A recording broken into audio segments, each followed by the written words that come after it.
At yan po ang naging interview ko po kay DJ Awesome ng RB. Sana po naligayahan po kayo sa pakikinig po ng interview ko po sa kanya about his, sorry po about her,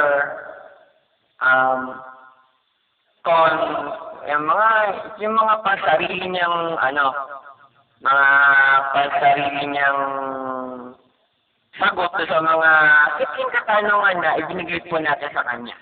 At yan po, nag-interview ko pa kay DJ Awesome.